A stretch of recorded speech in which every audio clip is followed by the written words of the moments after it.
ಓಂ ಸಾಯಿರಾಮ್. ಸಮರ್ಥ ಸದ್ಗುರು ಸಾಯಿನಾಥ್ ಮಹಾರಾಜ್ಗೆ ಜೈ. ನಮ್ಮ ಸಾಯಿ ಕುಟುಂಬದ ಎಲ್ಲ ಸಾಯಿ ಭಕ್ತರಿಗೆ ನಮಸ್ಕಾರ. ಸಾಯಿ ಆಶೀರ್ವಾದ ಸದಾ ನಿಮ್ಮ ಮೇಲೆ ಇರಲಿ ಅಂತ ಬಾಬಾಗೆ ಬೇಡ್ಕೊತಾ ಇವತ್ತಿನ ವಿಡಿಯೋ ಶುರು ಮಾಡ್ತಾ ಇದ್ದೀನಿ. ಇವತ್ತಿನ ವಿಡಿಯೋದಲ್ಲಿ ಸಾಯಿಯಪ್ಪ ಏನು ಹೇಳ್ತಾ ಇದ್ದಾರೆ ಅಂದರೆ, ತುಂಬ ವರ್ಷದಿಂದ ನಿಮ್ಮ ಸಮಸ್ಯೆಗಳು ಈಡೇರುತ್ತಿಲ್ಲ ಅಂದರೆ ಒಮ್ಮೆ ಇದು ಮಾಡಿ, ನಾಳೆ ಒಳಗೆ ನಿಮ್ಮ ಬೇಡಿಕೆ ಈಡೇರುತ್ತೆ ಅಂತ ಒಳ್ಳೆಯ ಸಂದೇಶವನ್ನು ಹೇಳುತ್ತಾ ಇದ್ದಾರೆ. ಇದನ್ನು ನಾವು ಪ್ರತಿಯೊಬ್ಬರೂ ಕೂಡ ಇವತ್ತಿನ ದಿನ ಆಚರಿಸೋಣ. ಇವತ್ತು ಸಂಜೆ ಒಳಗೆ ಆಗಿಲ್ಲ ಅಂದರೆ ನಾಳೆ ರಾತ್ರಿ ಒಳಗೆ ಯಾವ ಸಮಯ ಒಳ್ಳೆಯದಾಗಿರುತ್ತೋ ಆ ಸಮಯದಲ್ಲಿ ಈ ಚಿಕ್ಕ ಪರಿಹಾರವನ್ನು ಪ್ರಯತ್ನ ಮಾಡ್ಬೋದು. ಎಲ್ಲರೂ ಕೂಡ ಸಾಯಿಯಪ್ಪ ಹೇಳಿರೋ ಅಂಥ ಸಂದೇಶವನ್ನು, ಆಮೇಲೆ ಸಾಯಿಯಪ್ಪ ಹೇಳಿರೋ ಅಂಥ ಪರಿಹಾರಗಳು ನೀವು ಪ್ರಯತ್ನ ಮಾಡಿದ್ರೆ ಖಂಡಿತ ನಿಮ್ಮ ಜೀವನದಲ್ಲಿ ಇರೋ ಕಷ್ಟಗಳೆಲ್ಲ ಕೂಡ ದೂರ ಮಾಡುತ್ತಾರೆ. ಮೊದಲು ಸಾಯಿ ಭಕ್ತರಿಗೆ ಇರಬೇಕಾಗಿರೋದು ತಾಳ್ಮೆ. ಶ್ರದ್ಧೆಯಿಂದ ಸಬೂರಿಯಿಂದ ನಮ್ಮ ಕಷ್ಟಗಳು ಅನುಭವಿಸಬೇಕು. ಜೀವನದಲ್ಲಿ ಎಷ್ಟೋ ಜನ ಪರಿಚಯ ಆಗ್ತಾರೆ. ನಮ್ಮ ಸಂತೋಷಕ್ಕೆ ಕೆಲವರು ಮಾತ್ರ ಕಾರಣ ಆಗುತ್ತಾರೆ. ಅವರೇ ನಮ್ಮ ನಿಜವಾದ ಸ್ನೇಹಿತರು ಅಂತ ಅರ್ಥ ಮಾಡ್ಕೋಬೇಕು. ಮಗು, ಈ ಮಾತು ಕೇಳಿ. ಯಾವಾಗಲೂ ಒಂದು ನೆನಪಿಟ್ಕೊಳ್ಳಿ, ಮುಖ ಶುದ್ಧವಾಗಿದ್ದರೆ ಸಾಲದು, ಮನಸ್ಸು ಶುದ್ಧವಾಗಿರಬೇಕು. ಮಾತು ಬೆಣ್ಣೆಯಂತಿದ್ದರೆ ಸಾಲದು, ಹೃದಯ ಹೂವಿನಂತಿರಬೇಕು. ಈಗ ನಿನಗೆ ಬಂದಿರುವಂಥ ಕಷ್ಟಕಾಲ ಶಾಶ್ವತ ಅಲ್ಲ, ತಿಳಿದುಕೊಳ್ಳಿ. ಬಡತನ ಶಾಶ್ವತ ಅಲ್ಲ, ಸಿರಿತನ ಶಾಶ್ವತ ಅಲ್ಲ. ನಿನ್ನಲ್ಲಿ ಇರುವಂತಹ ಮಾನವೀಯತೆಯ ಗುಣಗಳೇ ಶಾಶ್ವತ. ಇದು ಮುಖ್ಯವಾದಂಥದ್ದು. ನಿನ್ನ ಜೀವನಕ್ಕೆ ಏನೇ ಕಷ್ಟ ಬಂದರೂ ಕೂಡ ಅದು ಸಾಯಿಯಪ್ಪನ ನಂಬಿಕೊಂಡಿರೋರಿಗೆ ಖಂಡಿತ ಅದು ದೂರ ಮಾಡ್ತಾರೆ.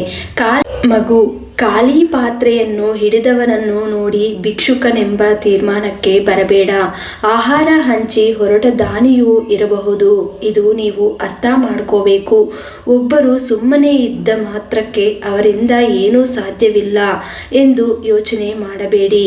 ಯಾಕಂದ್ರೆ ಶಾಂತವಾದ ಸಮುದ್ರದಲ್ಲೇ ಸುನಾಮಿ ಏಳೋದು. ಇದು ಯಾವಾಗಲೂ ನೀನು ಮನಸ್ಸಿನಲ್ಲಿ ಇಟ್ಟುಕೋ. ಎಲ್ಲರ ಜೀವನದಲ್ಲಿ ಕೂಡ ಯಾರಿಗಾಗಿ ಯಾರು ಬದಲಾಗೋದಿಲ್ಲ. ಅಂಥದ್ದರಲ್ಲಿ ಒಬ್ಬ ವ್ಯಕ್ತಿ ನಿಮಗೋಸ್ಕರ ಬದಲಾಗಿದ್ದಾರೆ ಅಂದ್ರೆ ಅವರ ಜೀವನದಲ್ಲಿ ನಿಮ್ಮ ಸ್ಥಾನ ತುಂಬಾ ಮಹತ್ವವಾದದ್ದು. ನಾವು ಮೌನವಾಗುತ್ತಾ ಹೋದಷ್ಟು ಜನರು ಹೆಚ್ಚು ಅರ್ಥವಾಗುತ್ತಾ ಹೋಗ್ತಾರೆ. ಅದಕ್ಕೆ ಮೊದಲು ನೀವು ತಾಳ್ಮೆಯಿಂದ ನೀವೇನೇ ಕಷ್ಟ ಬಂದರೂ ಕೂಡ ಅದನ್ನು ಸಹಿಸ್ಕೊತಾ ಹೋದರೆ ನಿಮ್ಮ ಜೀವನದಲ್ಲಿ ಇರೋ ಕಷ್ಟಗಳೆಲ್ಲ ಕೂಡ ನಿಮಗೆ ಅತಿ ಸುಲಭವಾಗಿ ಅದಕ್ಕೆ ಪರಿಷ್ಕಾರ ಅಂತೂ ನಿಮ್ಮ ಕೈಯಿಂದಾನೇ ನೀವು ಮಾಡ್ಕೋಬೋದು. ನಾಳೆ ಶಿವರಾತ್ರಿ ಇದೆ. ಎಲ್ಲರೂ ಕೂಡ ತುಂಬ ಚೆನ್ನಾಗಿ ಆಚರಿಸುತ್ತಾರೆ. ಇಂಥ ಒಳ್ಳೆಯ ಶಿವರಾತ್ರಿ ದಿನ ಯಾರ್ಯಾರು ಅವರ ಕಷ್ಟಗಳನ್ನು ಆ ಶಿವನ ಮುಂದೆ ಇಡ್ತಾರೋ ಅಂದರೆ ನಮ್ಮ ಕಷ್ಟಗಳೆಲ್ಲ ಕೂಡ ಅವರ ಪಾದಗಳ ಮುಂದೆ ಇಟ್ಟರೆ ಎಲ್ಲ ಕೂಡ ಅದನ್ನು ದೂರ ಮಾಡ್ತಾರೆ. ಹಾಗಾಗಿ ಎಲ್ಲರೂ ಕೂಡ ಇವತ್ತಿನ ದಿನ ಸಾಯಿಯಪ್ಪ ಹೇಳ್ತಾ ಇರೋವಂಥ ಚಿಕ್ಕ ಪರಿಹಾರವನ್ನು ಎಲ್ಲರೂ ಕೂಡ ಪ್ರಯತ್ನ ಮಾಡಿ. ಇವತ್ತು ರಾತ್ರಿ ಒಳಗೆ 9 ಗಂಟೆ ಒಳಗೆ ಯಾರ್ಯಾರು ಪ್ರಯತ್ನ ಮಾಡ್ತಾರೋ ಅಂಥವರಿಗೆ ಶೀಘ್ರವಾಗಿ ಫಲ ಸಿಗುತ್ತೆ. ಅವರ ಕಷ್ಟಕ್ಕೆ ಪ್ರತಿಫಲ ಅನ್ನೋದು ಸಿಗುತ್ತೆ. ಇವತ್ತು ಮಾಡಕ್ಕೆ ಆಗಿಲ್ಲ ಅನ್ನೋರು ಎಲ್ಲರೂ ಕೂಡ ಒಮ್ಮೆ ನಾಳೆ ಶುಕ್ರವಾರ ದಿನ, ಒಳ್ಳೆಯ ದಿನ, ಶಿವರಾತ್ರಿ ಬಂದಿದೆ, ಎಲ್ಲರೂ ಪ್ರಯತ್ನ ಮಾಡಿ. ನಾಳೆ ರಾತ್ರಿ 9 ಗಂಟೆ ಒಳಗೆ ಕೂಡ ನೀವು ಈ ಪರಿಹಾರವನ್ನು ಮಾಡ್ಬೋದು. ಮನೆಯಲ್ಲಿ ಯಾವಾಗಲೂ ಚಿಂತೆ ಇದ್ದರೆ ಅಂದರೆ ಕಷ್ಟಗಳು, ಆರ್ಥಿಕ ಸಮಸ್ಯೆಗಳು, ಆಮೇಲೆ ಜಗಳಗಳು, ಆಮೇಲೆ ಮಕ್ಕಳ ಸಮಸ್ಯೆಗಳು, ಈ ಥರ ಏನಾದರೂ ತೊಂದರೆಗಳಿದ್ರೆ ಒಂದು ಬಿರಿಯಾನಿ ಎಲೆ ತಗೋಬೇಕು. ಅದರ ಮೇಲೆ ಚೆನ್ನಾಗಿ ಒರೆಸಿ ಅದನ್ನು ಹೋಲ್ಸಿರಬಾರ್ದು. ಆ ಬಿರಿಯಾನಿ ಎಲೆ ಅನ್ನೋದು ಚೆನ್ನಾಗಿರಬೇಕು.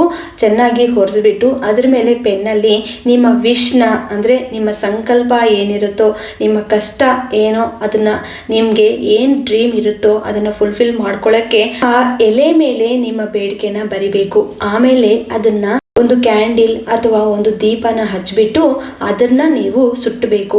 ಈ ಥರ ಸುಟ್ಟಿದ ನಂತರ ಅದು ಬೂದಿ ಇರುತ್ತಲ್ಲ, ಆ ಬೂದಿನ ನೀವು ಗಾಲಿಗೆ, ಆ ಬೂದಿನೆಲ್ಲ ಒಂದು ಪ್ಲೇಟ್ಗೆ ಹಾಕ್ಕೊಂಡೋಗಿ ನಿಮ್ಮ ಟೆರೆಸ್ ಮೇಲೆ ಹೋಗ್ಬಿಟ್ಟು ಗಾಲಿಗೆ ಊದಬೇಕು.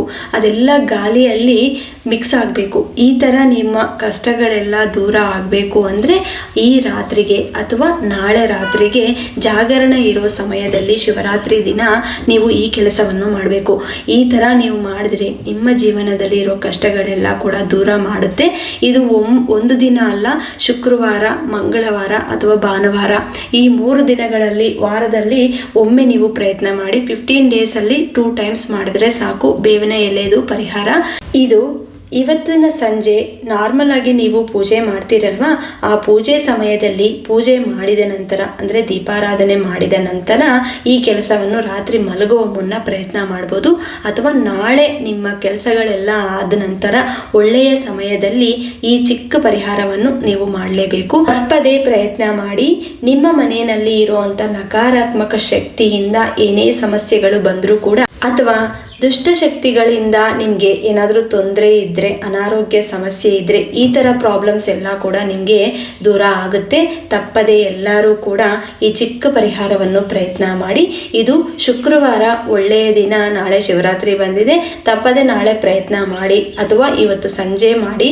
ಮತ್ತು ಈ ವಿಡಿಯೋ ಕೂಡ ನಿಮ್ಮೆಲ್ಲರಿಗೂ ಇಷ್ಟವಾಯಿತು ಅಂತ ತಿಳ್ಕೊತೀನಿ. ಈ ವಿಡಿಯೋನ ಎಲ್ಲ ಸಾಯಿ ಭಕ್ತರಿಗೆ ಶೇರ್ ಮಾಡಿ, ಲೈಕ್ ಮಾಡಿ. ಹೊಸದಾಗಿ ನಮ್ಮ ಚಾನಲ್ನ ವೀಕ್ಷಿಸುತ್ತಿದ್ದವರು ದಯವಿಟ್ಟು ಸಬ್ಸ್ಕ್ರೈಬ್ ಮಾಡಿಕೊಂಡು ಸಪೋರ್ಟ್ ಮಾಡಿ. ಮತ್ತೆ ಇನ್ನೊಂದು ವಿಡಿಯೋದಲ್ಲಿ ಭೇಟಿ ಆಗ್ತೀನಿ. ಅಲ್ಲಿವರೆಗೂ ನಮಸ್ಕಾರ. ಸರ್ವೇ ಜನ ಸುಖಿನೋ ಭವಂತು. ಜೈ ಸಾಯಿರಾಮ್.